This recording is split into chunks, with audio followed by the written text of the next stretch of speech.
E aí pessoal do Facilitando a Medicina, tudo bom com vocês? Eu espero que sim. Eu sou Cleverson Delvec e a gente vai para mais um vídeo referente à semiologia. Hoje enfocando os sinais vitais. Lembrando pessoal que nós temos vários vídeos aqui referente à área da saúde e eu convido você a participar da comunidade, ó. Só clicar nesse botãozinho escrito inscrever-se que está aí embaixo do vídeo. Clicou ali, você já faz parte aqui. Segunda a sexta, sempre temos vídeos novos referente à área da saúde e você inscrito não perde nenhum conteúdo. Então, ó, tá convidado, se inscreve aí e vamos ao que interessa, mais um passo nesse estudo aí dos sinais vitais. Primeiro de tudo, pessoal, nós temos que entender o que seria sinais vitais, o que seria um sinal vital. Bom, pessoal, falando de sinais vitais, nós temos que saber que basicamente ele é ali, são sinais que mostram que as funções corporais estão ok, né? Tá tudo ok, tá em homeostase, tá em equilíbrio. Então, os sinais vitais estão, ó, ok, tá tudo tranquilo. É isso que serve, é como se fosse ali basicamente um equilíbrio. Os sinais vitais mostram que os índices de equilíbrio são aqueles. Passou disso ou caiu disso, você vai entender daqui a pouco. A gente sabe que existe um desequilíbrio, existe uma patologia, existe alguma enfermidade. Então lembre-se, sinais vitais nos indicam que o corpo está ok. Fugiu dos sinais vitais, fugiu do que a gente sabe como normal, a gente já descobre aí que existe alguma anormalidade, existe aí algum problema. Tranquilo, acho que ficou fácil. Sinal vital de forma simples é o que mostra que o corpo está normal. E aí a gente destaca algum deles.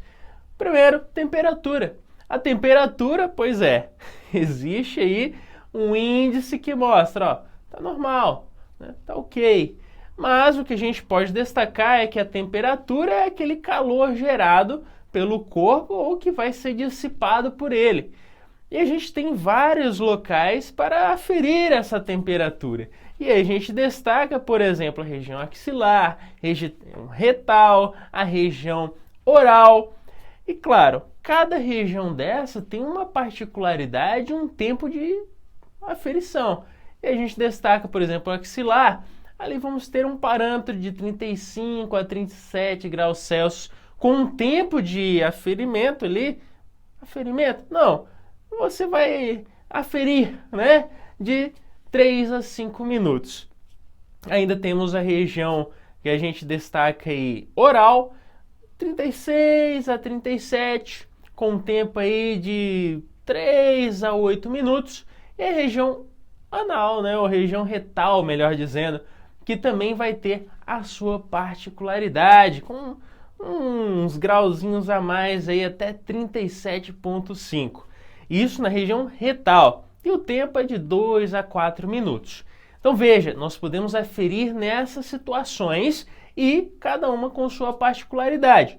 Lembrando, pessoal, que nós temos aí, ó, parâmetros, né? 36 a 37.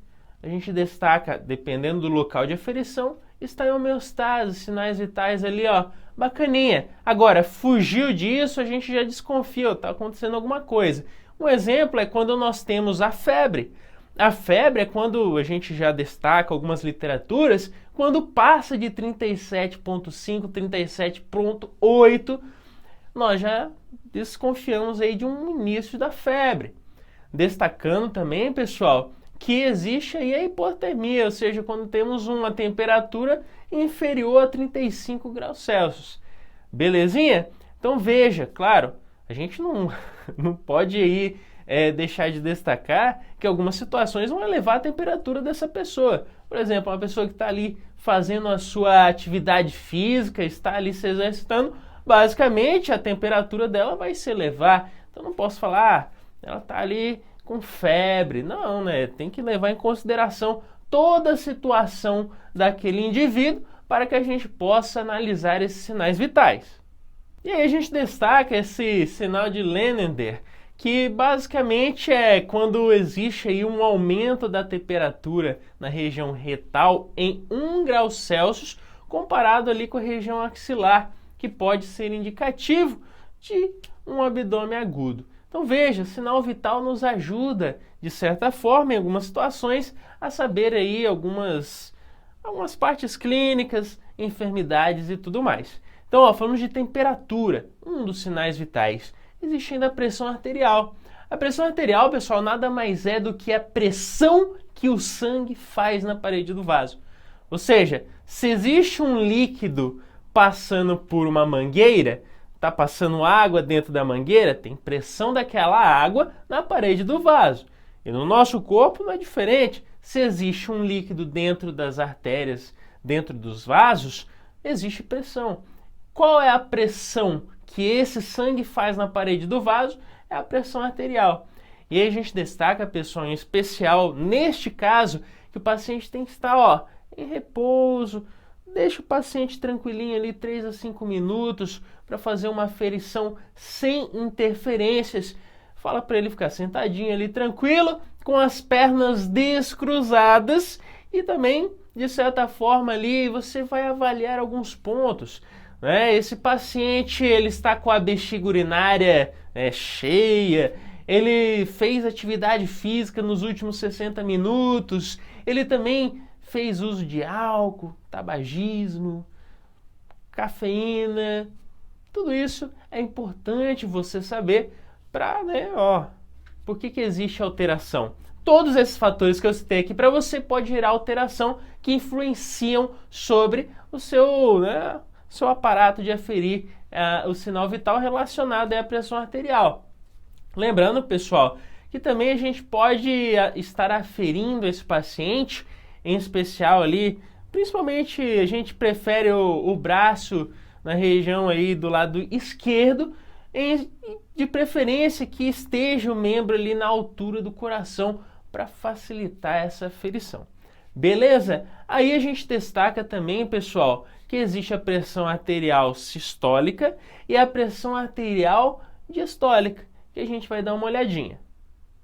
E aí a gente destaca, pessoal, pressão arterial sistólica seria entre 90 e 139, já quando a gente fala de pressão arterial diastólica, 60 a 89. Então esses seriam aí os principais parâmetros a se destacar da pressão arterial. Mas a gente pode destacar ainda o pulso. Vamos dar uma olhadinha.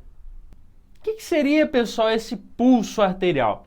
Bom, falando de uma forma bem simples, é aquela pressão que sai do coração, ou seja, aquele pulso, aquela ejeção do coração para o corpo. De forma mais simplória e direta, é aquela ejeção, aquela pressão de ejeção ventricular, ou seja, aquele sangue que sai direto do coração ali no ventrículo esquerdo. É aquela pressão toda ali, a gente vê como o pulso arterial. E basicamente, pessoal, a gente pode ver ele em artérias. Pode ser centrais e periféricas. Centrais, por exemplo, ali na nossa artéria carótida, também na femoral, entre outras, que podem estar ali como referência para a gente analisar esse pulso. Lembrando, pessoal, que tudo tem ali os seus parâmetros, que é o que a gente vai dar uma olhada. Bom, pessoal, referente ao pulso arterial, dentro aí dos parâmetros de normalidade, que seria a homeostase, sinal vital tranquilo, nós destacamos que é de 60 a 100 batimentos por minuto. Se existe uma alteração, eu não quero isso, eu sei que tem alguma coisa errada. E aí a gente destaca que acima de 100 batimentos por minuto, nós chamamos aí de taquisfigmia.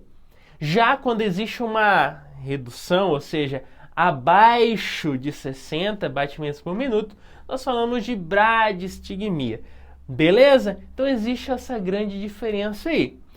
E além de tudo, pessoal, falamos de temperatura, falamos sobre a questão da pressão arterial, do pulso arterial. O que falta a gente falar?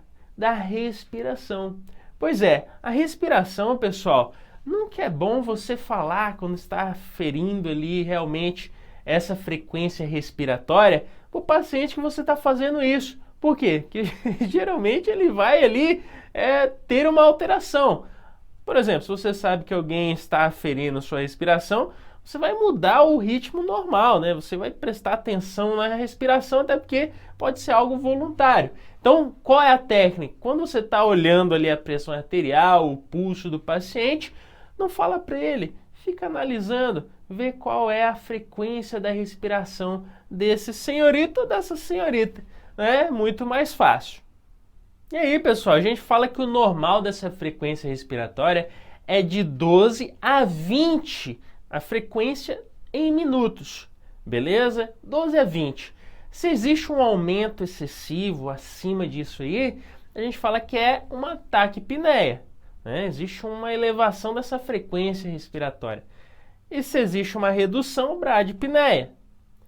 E o que é dispneia, pessoal? É a dificuldade do paciente de respirar. Ele tem algum problema ali respiratório que está dificultando aquela passagem de ar. E aí a gente chama de dispneia. Já quando a gente tem uma apneia, é a ausência, basicamente, dessa frequência respiratória. Tranquilinho? Então, pessoal, com isso fizemos um pequeno resumo aí, direto, referente a sinais vitais. Eu espero ter te ajudado. Se inscreve no canal e até o próximo vídeo. Valeu!